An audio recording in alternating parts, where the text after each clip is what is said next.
빌립보서 2장 1절로 11절 말씀 제가 봉독합니다. 그러므로 그리스도 안에 무슨 권면이나 사랑에 무슨 위로나 성령이 무슨 교제나 긍휼이나 자비가 있거든 마음을 같이하여 같은 사랑을 가지고 뜻을 합하여 한 마음을 품어 아무 일에든지 다툼이나 허영으로 하지 말고 오직 겸손한 마음으로 각각 자기보다 남을 낮게 여기고 각각 자기 일을 돌볼 뿐더러 또한 각각 다른 사람들의 일을 돌보아 나의 기쁨을 충만하게 하라. 너희 안에 이 마음을 품으라. 곧 그리스도 예수의 마음이니 그는 근본 하나님의 본체시나 하나님과 동등됨을 취할 것으로 여기지 아니하시고 오히려 자기를 비어 종의 형체를 가지사 사람들과 같이 되셨고 사람의 모양으로 나타나사 자기를 낮추시고 죽기까지 복종하셨으니 곧 십자가에 죽으심이라. 이러므로 하나님이 그를 지극히 높여 모든 이름 위에 뛰어난 이름을 주사 하늘에 있는 자들과 땅에 있는 자들과 땅 아래에 있는 자들로 모든 무릎을 예수의 이름에 꿇게 하시고 모든 입으로 예수 그리스도를 주라 시인하여 하나님 아버지께 영광을 돌리게 하셨느니라. 아멘.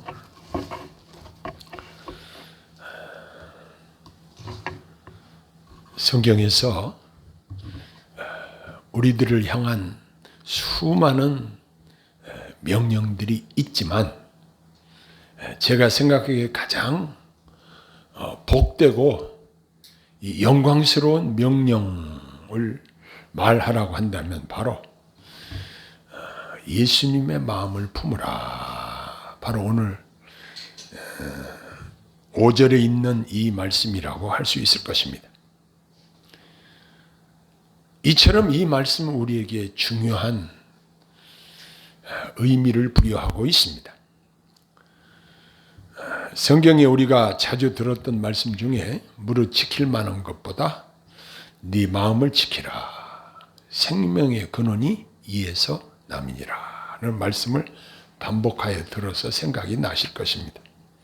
이처럼 우리 마음이 중요하다는 것이죠. 사람의 됨됨이가 그 사람의 마음으로 결정이 된다는 사실을 생각할 때 우리 마음의 상태는 이처럼 매우 중요한 것입니다. 자, 그러면 저와 여러분의 마음의 상태를 점검해 볼까요? 제일 먼저 아침에 잠에서 깨면 무엇을 먼저 생각하시나요? 오늘 하루 일과 무엇을 할 것인가 이것을 생각하시나요? 아니면 어떤 생각이 제일 먼저 드시나요? 누가 제일 먼저 우리 생각 속에 떠오르나요? 우리의 마음속에 무엇이 우선적으로 가장 많이 차지하고 있나요? 여러 가지 복잡한 이 세상을 살아가면서 우리는 여러 가지 생각들, 걱정, 근심거리들이 많을 것입니다. 이 어려운 불황에 무엇을 해서 먹고 사나 하는 생각들도 할 수밖에 없을 것입니다. 그러나 우리들이 염려한다고 해서 무엇이 잘 되는 것도 아닌 것을 경험합니다. 그리고 이 세상 물질적인 것을 풍성하게 얻었다고 반드시 복된 사람이라고 단정할 수는 없을 것입니다. 자, 그러면 어떤 사람이 가장 복된 사람일까요? 여러 가지 다양한 생각을 가질 수도 있을 것입니다. 저는 성경을 통틀어서 가장 복되게 살았다고 하는 사람 하나를 제일 먼저 추천하라고 한다면 창세기에 나타난 에녹을 추천하고 싶습니다. 그는 300년 동안 하나님과 동행하며 산 사람으로 소개되고 있습니다. 히브리 기자는 히브리서 11장 5절에 이렇게 그를 소개하고 있는데 믿음으로 에녹은 죽음을 보지 않고 옮겨졌으니 하나님이 그를 옮기심으로 다시 보이지 아니하였느니라. 그는 옮겨지기 전에 하나님을 기쁘시게 하는 자라는 증거를 받았느니라. 이렇게 그에 대해서 증거하고 있습니다. 자, 그러면 너희 안에 이 마음을 품으라. 곧 그리스도 예수의 마음이니 예수의 마음을 품는다는 것은 무엇일까? 바로 에녹이 하나님과 동행한 것처럼 우리가 예수님과 동행한다는 것을 의미하는 것이라고 바꿔 말할 수 있습니다. 과거 구약 시대에는 이스라엘 백성들을 하나님께서 밤에는 불기둥으로, 낮에는 구름기둥으로 인도하셨습니다. 지금도 어떤 이들은 눈에 보이는 어떤 물건을 만들어서 그것을 붙들고 기도하고 그것을 붙들고 의지하는 사람들도 보았습니다. 모세가 기도하러 산에 올라가서 내려오지 않으니 아론을 중심해서 많은 이스라엘 백성들이 한마음 한뜻이 되어서 한 일이 무엇입니까? 금모으기 운동을 해가지고 금송아지를 만들어서 눈에 보이게 만들어 놓고 이것이 우리를 애굽에서 인도해낸 신이라 하면서 거기에 경배하고, 그러한 모습을 모세가 산에서 기도하고 내려와서 보니 그 모습을 보니까 십계명 돌판을 받아가지고 내려온 모세가 화가 났습니다. 그 돌판을 던져 깨트리면서 화를 냈습니다. 하나님과 하나님의 종을 화나게 했던 사람들이 바로 그 사람들이었습니다. 사람들은 이렇게 눈에 직접 무엇을 보고 손에 무엇이 잡혀야 믿는 경향이 있습니다. 구약시대 출애굽 당시에 이렇게 불기둥, 구름기둥과 같이 하나님께서는 눈에 보이게 인도하셨습니다. 그러나 지금은 우리 눈으로는 볼 수 없지만 성령으로 우리 안에 내주하셔서 우리를 인도하십니다. 우리 눈에 보이지 않아도 우리 진실로 믿는 자들은 성령님이 내 안에 내주하신다는 이 사실을 항상 의식하면서 믿고 그분과 동행하면서 살고 있습니다. 이 마음을 품으라고 하셨는데 사실 남의 손에 가지고 있는 것도 내가 가지기 힘든 일입니다. 그런데 어느 특정인의 마음을 내가 가질 수 있다는 것은 불가능한 일이라고 말할 수도 있을 것입니다. 더구나 가장 위대하시고 전지전능하신 예수님의 마음을 내가 품을 수 있다면 얼마나 영광스럽고 복된 일일까 하는 생각을 해봅니다. 정말 이 말씀을 상고하면서 묵상하면서 사모하는 생각이 듭니다. 자, 그런데 이 권면의 말씀을 하고 있는 사도 바울이 이 편지를 쓰고 있던 그 당시 상황은 어떤 상황이었을까요? 우리가 잘 아는 대로 빌립보서는 옥중서신입니다. 몸은 매를 맞아서 상처가 나고 먹을 것을 제대로 먹겠습니까? 그 캄캄한 지하 감옥에서 고통 중에 이 편지를 빌립보 교회 성도들에게 보내고 있는 것입니다.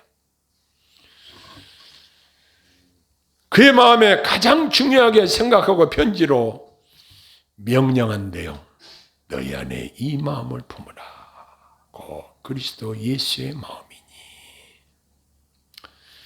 나를 좀 빨리 감옥에서 나오게 해주라. 변호사를 사서 나를 좀 풀어주라. 돈을 써서라도 나를 좀 내보내주라.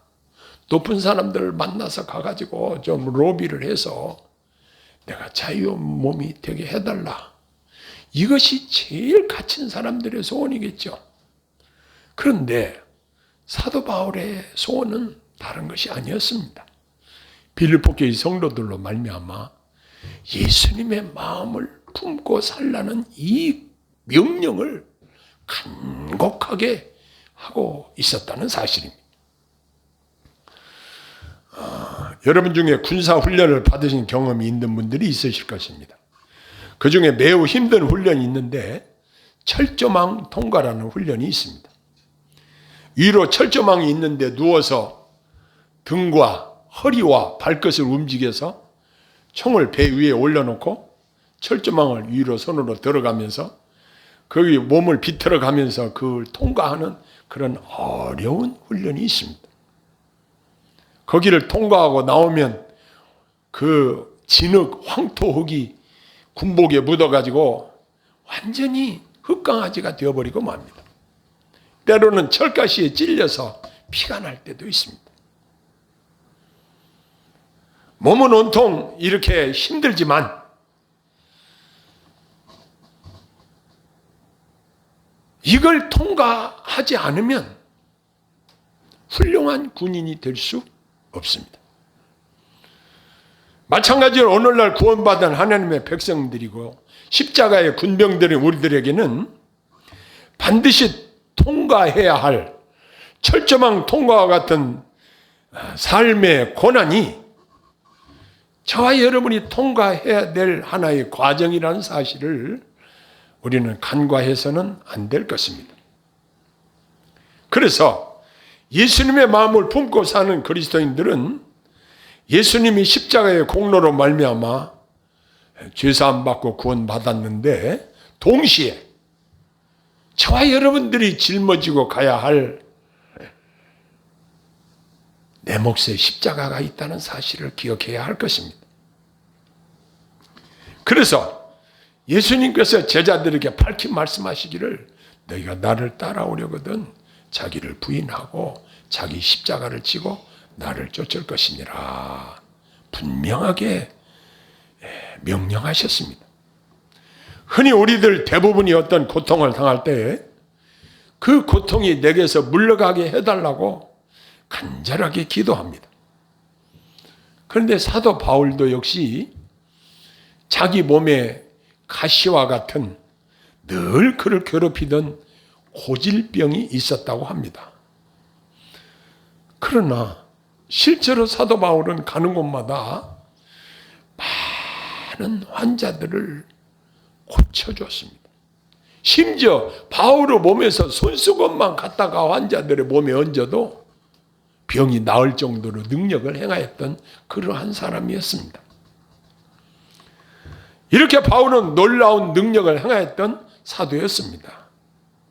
그러나 그는 자기 몸의 고질병으로 계속적으로 고통을 당하고 그것을 위해서 기도했으나 하나님의 응답은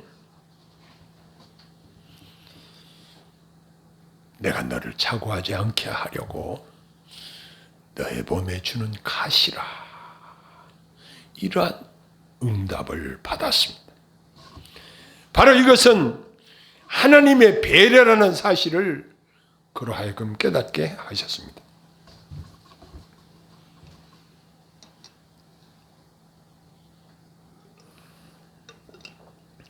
육신의 질병의 문제. 우리 교회도 우리 권사님도 많이 힘들고 저도 힘들고 제 아내도 힘들고 우리 집사님도 지금 감기로 힘들고 누구 집집마다 환자가 없는 집이 거의 없어요. 나이가 먹으면 자주 경험하는 것이 뭐냐? 질병을 경험해요. 젊은 사람들도 많이 아파요. 왜냐하면 우리 육신은 이처럼 연약해서 질병에 많이 노출이 돼 있어요. 그뿐만 아니라 우리가 사는데 필수적으로 경제적인 문제가 따라옵니다. 경제적인 문제가 풀어지지 않으면 마음이 매우 답답합니다. 아주 고통스럽습니다. 돈을 꼭 써야 되는데 복잡하면 그것도 또한 고통입니다. 그뿐만 아니라 자녀들의 문제, 또 나와 관계된 사람들과의 관계에서 일어나는 여러 가지 문제들, 이러한 문제들로 고통을 경험하면서 하나님께 도와달라는 기도를 드립니다. 그러나 알고 보면 이러한 마음과 육신적인 고통들은 지내놓고 보면 오히려 우리에게 영적인 큰 유익을 가져다 준다는 사실을 깨닫게 되는 것입니다.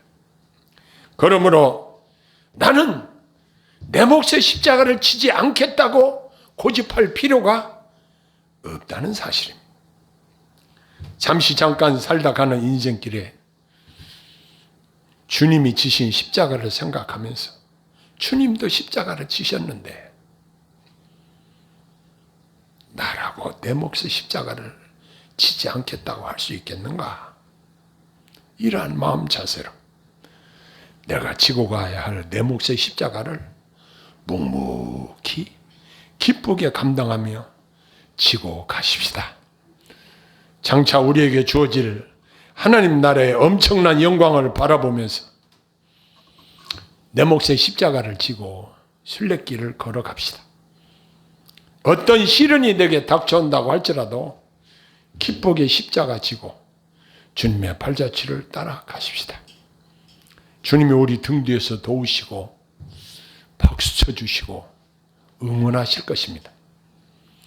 우리를 위해서 십자가 지신 예수님은 하나님과 본체이셨다. 우리가 자주 듣는 이야기 삼위일체 하나님 그러잖아요. 성부, 성자, 성령. 즉 예수님은 하나님과 같은 분이시라는 거예요. 하나님이시라는 거예요. 그런데 그분이 종의 형체를 가지사 사람들과 같이 되셨다고 했습니다. 그리고 사람의 모양으로 나타나셔서 자기를 낮추시고 죽기까지 복종하셨으니 곧 십자가에 죽으심이라. 이렇게 편지하고 있습니다. 자, 예수님께서 그렇게 하신 결과 어떻게 되었습니까? 먼저 하나님이 예수님을 지극히 높여주셨다. 이렇게 증거하고 있습니다. 그래서 모든 이름 위에 뛰어난 이름을 주셨습니다. 과연 예수님의 이름이 가장 존귀한 이름이 되었습니다. 지금 우리 모두 예수님의 이름으로 하나님께 기도하지 않습니까? 그뿐 아니라 모든 물음을 예수의 이름에 꿇게 하셨습니다. 그리고 모든 입으로 예수 그리스도를 주로 시인하여 하나님께 영광을 돌리게 하셨다. 이렇게 말씀하고 있습니다. 사랑하는 성도 여러분, 지금 현재 저와 여러분들이 겪고 있는 고통들 때문에 하나님이 원망스럽습니까? 그렇게 생각하지 맙시다. 오히려 내 몫에 십자가가 있다는 것을 생각하며 장차 우리에게 임할 주어질 천국의 영광을 동시에 생각하며 예수님의 마음을 품고 살아가십시다. 예수님의 마음을 품고 산다는 것은 인간의 노력만으로 되는 것이 아닙니다. 성령님의 도우심으로만 가능한 일입니다. 날마다 매 순간마다 우리 예수님을 생각하며 사는 성도가 예수님을 마음에 품고 사는, 예수님의 마음을 품고 사는 성도들일 것입니다. 하루에 단 한 번이라도 예수님을 생각하고 산다면 그게 예수님의 마음을 품고 사는 성도예요. 더 나아가 신령한 성도들은 더 자주 주님을 기억하고 무슨 일을 결정하고 판단할 때에 예수님이라면 이 일을 어떻게 하실까? 어떤 결정을 내리실까? 하며 살아가는 저와 여러분들이 되시기를 소원합니다. 이렇게 이 말씀을 알고 보니까 예수님의 마음을 품고 사는 것이 얼마나 영광스럽고 복된지를 실감하게 됩니다. 우리 육신은 한 살 더 먹을수록 내가 느낄 만큼 늙은 표가 납니다. 주름살이 드러납니다. 요즘은요, 얼굴에 뭘 집어넣어가지고 팽팽하게 해놓습니다. 근데 어디를 보면 속일 수가 없냐면 손을 보면 손에 벌써 늙은 표가 나요. 또 목주름을 보면은 그냥 표가 나요.